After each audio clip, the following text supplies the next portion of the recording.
அனைவருக்கும் வணக்கம். மீனராசிக்காரர்களுக்கு ஏன் எதற்கு என்று தெரியாமல் பல்வேறு வகையான பிரச்சனைகளை சிரமங்களை சந்திக்கிறீர்களா? ஜாதகம் சரியாக இருந்தும் ஏன் நல்ல வரன் கிடைக்கவில்லை, தொழில் அமையவில்லை, நல்ல வேலை கிடைக்கவில்லை, புத்திர பாக்கியம் கிடைக்கவில்லை என்று குழம்புகிறீர்களா? நிச்சயமாக உலகின் எந்த மூலையில் இருந்தாலும் அதற்கான காரணம் பித்ரு கர்மா, பித்ரு தோஷம், முன்னோர்களின் சாபம் என்று சொல்லக்கூடிய இந்த பித்ரு தோஷம் அமையலாம். எனவே மகாலய அமாவாசை தினத்தன்று உலகின் எந்த மூலையில் இருந்தாலும் இதை செய்தால் பித்ரு தோஷம் நீங்கி கட்டுக்கட்டாக பணம் வரும், செல்வம் உயரும் என்று சொல்லக்கூடிய வகையில் பல நல்ல வாய்ப்புகளும் சந்தர்ப்பங்களும் நிச்சயமாக உங்களை தேடி வரும் என்பதுதான் யதார்த்தமான உண்மை. ஏனென்றால் அது முன்னோர்களை வழிபடக்கூடிய மிக முக்கியமான நாளாக இருப்பதுதான் இந்த மகாலய அமாவாசை தினம். இந்த அமாவாசை தினத்தன்று முன்னோர் வழிபாட்டை மேற்கொள்வதன் மூலம் உங்களுடைய வாழ்வில் ஏன் எதற்கு என்று தெரியாத பல சிக்கல்களும் சிரமங்களும் விலகுவதோடு நன்மை நிறைவாக கிடைப்பதற்கான சந்தர்ப்பம் நிச்சயமாக உருவாகும். இந்த வழிபாடு இந்துக்கள்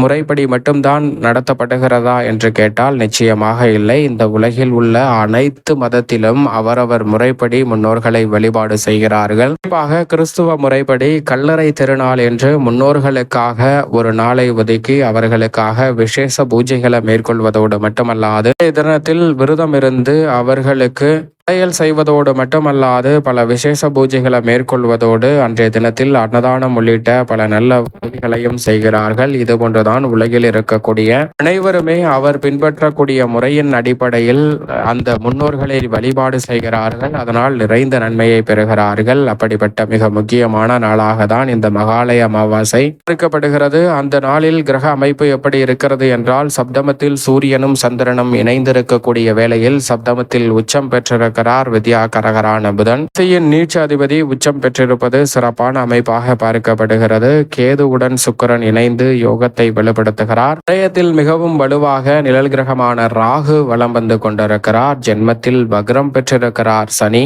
சுகஸ்தானமாகிய 4 நிலை கொண்டிருக்கிறார் ராசியின் ஆதரான குரு.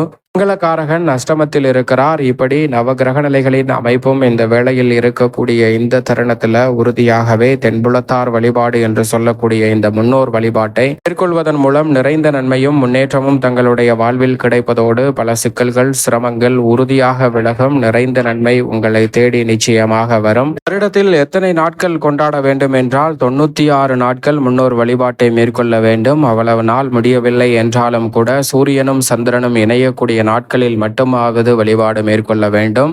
வருடத்திற்கு 12 அல்லது 13 முறை அமாவாசை தினத்தில் மட்டுமாவது முன்னோர் வழிபாட்டை மேற்கொள்ள வேண்டும். அதுவும் முடியவில்லை என்றால் ஆடி, மகாலயம் மற்றும் தை ஆகிய 3 அமாவாசைகளிலுமாவது நிச்சயமாக மேற்கொள்ள வேண்டும். ஏனென்றால் ஆடி அமாவாசையில் பித்ருலோகத்தில் இருந்து புறப்படுகிறார்கள் முன்னோர்கள். மகாலய அமாவாசையில் பூலோகத்தில் வசிக்கிறார்கள். மீண்டும் தை அமாவாசையில் பித்ருலோகத்தை அடைகிறார்கள். இப்படிப்பட்ட இந்த 3 தினங்களிலாவது நிச்சயமாக முன்னோர் வழிபாட்டை மேற்கொள்ள வேண்டும். அதுவும் முடியவில்லை என்றால் மறந்தவனுக்கு மகாலயம் என்ற ஒரு வழக்கு மொழி உண்டு. அந்த வகையில் பார்க்கும்போது தவறாது மகாலய பட்சத்திலாவது வழிபாட்டை மேற்கொள்வது சிறந்ததாக அமையும். நிச்சயமாக மகாலய தினத்தில் மட்டுமாவது முன்னோர் வழிபாட்டை மேற்கொள்வது நிறைந்த நன்மையை அள்ளி கொடுக்கும். இது தென்புலத்தார் வழிபாடு என்று சொல்லக்கூடிய முன்னோர் வழிபாட்டை மேற்கொள்வதன் மூலம் தங்களுடைய வாழ்வில் இருக்கக்கூடிய தடைதாமதங்கள் தோஷங்கள் அனைத்தும் நீங்குவதோடு மிக சிறப்பான வளர்ச்சியும் முன்னேற்றமும் உறுதியாகவே உங்களுடைய வாழ்வில் நிறைவாக கிடைப்பதற்கான சந்தர்ப்பம் நிச்சயமாக உருவாகும். எனவே இந்த தருணத்தை சரியாக பயன்படுத்திக் கொள்ளுங்கள். இந்த விரத வழிபாட்டை மேற்கொள்வதன் மூலம் தங்களுடைய வாழ்வில் அச்சம் நீங்கும். பகையற்ற வாழ்க்கை அமைவதோடு அனைத்தையும் சிறப்பாக செய்து முடிக்கக்கூடிய வகையில் நல்ல பல வாய்ப்புகளும் சந்தர்ப்பங்களும் கிடைக்கும். அது மட்டுமல்லாது பணம் கட்டுக்கட்டாக சேரும். அல்லது கடின உழைப்பிற்கேற்ற செல்வம் பெருகும் தருணமாக அமையும். நினைத்த காரியம் கைகூடும். திருமண தடை நீங்கும். புத்திர பாக்கிய தடை நீங்கும். பல்வேறு வகையான தோஷங்கள் நீங்கும். உடல்நல ஆரோக்கியம் திருப்திகரமாக அமைவதோடு உங்களுடைய விருப்பங்கள் அனைத்தும் நிறைவாக அமையும். உடல்நல ஆரோக்கியம் திருப்திகரமாக அமைவதோடு அனைத்து காரியங்களிலும் நல்ல வெற்றி கிடைக்கும். அதோடு மட்டுமல்லாது உங்களுடைய எதிர்கால தலைமுறையினருக்கும் நல்ல வாழ்க்கை அமையும் நேரமாக நிச்சயமாக அமையும் என்பதில் சந்தேகமே இல்லை. இந்த தென்புலத்தார் வழிபாட்டிற்கு பிறகுதான் இறை வழிபாடு என்று சொல்லப்பட்டதிலிருந்து இந்த வழிபாட்டின் முக்கியத்துவத்தை நாம் உறுதியாகவே உணர்ந்து கொள்ள முடியும். அதோடு மட்டுமல்லாது இந்த தென்புலத்தார் வழிபாட்டை மேற்கொள்ளும் போது ஒருவேளை நமது முன்னோர்கள் மறுபிறவி எடுத்திருந்தால் இந்த பூஜை பித்ரு பூஜை வீணாகி போய்விடுமா என்ற கேள்வி நமது மனதில் இயல்பாக தோன்றலாம். நிச்சயமாக வீணாகாது. ஏனென்றால் நமது முன்னோர்கள் அனைவருமே மறுபிறவி எடுத்திருந்தாலும் கூட பித்ரு தேவதை நமது வழிபாட்டை முழுமையாக ஏற்றுக்கொள்கிறார். அதன் மூலமாக நிறைந்த நன்மையை நம்மளுடைய வாழ்வில் அள்ளி கொடுப்பார். எனவே ஒருபோதும் இந்த வழிபாடு வீணாகாது. அது மட்டுமல்லாது இந்த வழிபாட்டை யார் மேற்கொள்ள வேண்டும் என்றால் தாய் தந்தை இல்லாத ஆண்கள் கட்டாயமாக மேற்கொள்ள வேண்டும். தாய் தந்தை இல்லாத பெண்கள் சகோதரர் இருக்கும் போது மேற்கொள்ளக்கூடாது. திருமணமான பெண்களும் மேற்கொள்ளக்கூடாது. அதே சமயம் அன்றைய தினத்தில் விரதம் இருக்கலாம். மற்றபடி நீங்கள் உங்களால் இயன்றவரை மற்றவர்களுக்கு தான தர்ம காரியங்களை மேற்கொள்ளலாம். அதனால் நிறைந்த நன்மையும் முன்னேற்றமும் நிச்சயமாக உங்களை தேடி வரும். மற்ற அமாவாசைகளை காட்டிலும் இந்த அமாவாசை கூடுதல் சிறப்பு வாய்ந்ததாக பார்க்கப்படுவதால் கார்மீக பித்ருக்களின் தோஷத்தையும் நீக்கலாம். பெரியப்பா, சித்தப்பா, மாமன், மைத்துனர், நண்பர், உங்களுடைய நல விரும்பி, ஆசிரியர் என யாராக இருந்தாலும் அவர்களுக்கு தர்ப்பணம் கொடுப்பதும் சிறந்ததாக அமையும். இவர்கள் கார்மீக பித்ருக்களாக பார்க்கப்படுகிறார்கள். இவர்களுடைய ஆசீர்வாதமும் நிறைவாக கிடைப்பதால் நிறைந்த வளர்ச்சியும் முன்னேற்றமும் உங்களை தேடி வருவதற்கான நல்ல சந்தர்ப்பம் அபரிவிதமாக கிடைக்கும். இந்த வழிபாட்டை எப்படி மேற்கொள்ள வேண்டும் என்றால் உறுதியாகவே அன்றைய தினத்தில் அதிகாலையில் எழுந்து நீராடி நீர்நிலைக்கு சென்று எள்ளும் நீரும் இறைத்து தர்ப்பணம் கொடுக்க வேண்டும். அந்த நேரத்தில் மனதார முன்னோரை வைத்து மனதுருகி அவர்களிடம் வழிபாடு செய்வதன் மூலம் அவர்கள் ஆன்மா இளைப்பாறுதல் பெறுவதோடு மட்டுமல்லாது சாந்தி அடைவதோடு மட்டுமல்லாது அவர்களின் வருத்தம் நீங்குவதால் மிகப்பெரிய அளவிலான தடை நிச்சயமாக விலகும். முன்னோர்களின் சாபம் நிச்சயமாக விலகும். ஏனென்றால் சாபம் கொடுக்க மாட்டார்கள்.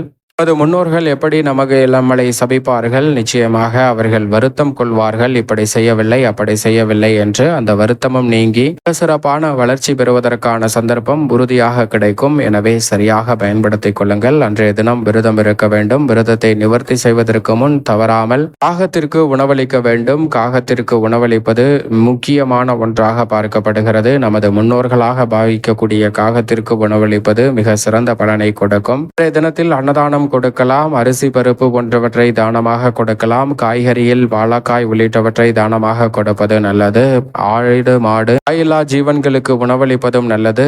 இந்த வழிபாட்டை நிச்சயம் தவறாமல் மேற்கொள்ளுங்கள். நன்மை நிறைவாக உங்களை தேடி வரும். உலகின் எந்த மூலையில் இருந்தாலும் ஒருவேளை நான் இந்த வழிபாட்டை மேற்கொள்ள முடியவில்லை, ஆனால் என்னால் இயன்றவரை தான தர்மங்களை செய்கிறேன், அன்னதானம் செய்கிறேன், பல தர்ம காரியங்களை மேற்கொள்கிறேன் என்றால் நிச்சயமாக அதனால் மகத்தான புண்ணியம் கிடைக்கும். பித்ருக்களின் வருத்தம் நீங்குமா என்றால் நிச்சயம் கேள்விக்குறியான ஒன்றுதான். ஏனென்றால் நாம் அனைவருக்குமே தெரியும் கர்ணன் கொடுப்பதில் எவ்வளவு சிறந்தவர் என்று. அப்படிப்பட்டவர் தனது வாழ்நாள் முழுவதும் அவரிடம் யாசிக்கக்கூடிய அனைத்தையுமே கொடுக்கிறார். அவர் இறக்கக்கூடிய இறுதி தருவாயில் கூட தனது அனைத்து புண்ணியங்களையும் தானம் செய்துவிட்டு இறந்து விடுகிறார். அப்படிப்பட்டவர் சொர்க்கத்திற்கு சென்றதற்கு பிறகு தீராத பசி ஏற்படுகிறது. இதற்கு காரணம் என்னவென்று பார்க்கும்போது முன்னோர்களுடைய பரிகாரத்தை மேற்கொள்ள முடியவில்லை. அது மட்டுமல்லாது எவ்வளவோ தானத்தை கொடுத்திருந்தாலும் அன்னதானம் கொடுக்காமல் இருக்கிறார். எனவே இவருக்கான பசிக்கான காரணத்தை அறிந்தவுடன் 15 நாட்கள் வரம் பெற்று பூமிக்கு திரும்பக்கூடிய கர்ணன் அந்த 15 நாட்களுமே முழுக்க அன்னதானத்தை கொடுக்கிறார். அன்னதானத்தை கொடுத்தது மட்டுமல்லாது முன்னோர்களுக்கான வழிபாட்டையும் மேற்கொள்கிறாருங்க. அந்த 15 நாட்கள் தான் மகாலய பட்சமாக பார்க்கப்படுகிறது. எனவே இந்த 15ஆம் நாளாக இருக்கக்கூடிய மகாலய அமாவாசை தினத்திலாவது நிச்சயமாக முன்னோர் வழிபாட்டை மேற்கொள்வது நிறைந்த பலனை அள்ளி கொடுக்கும் என்பதில் சந்தேகமே வேண்டாம். எனவே தவறாமல் இந்த மகாலய தினத்தன்று முன்னோர் வழிபாட்டை மேற்கொள்வது நல்லதாக அமையும்.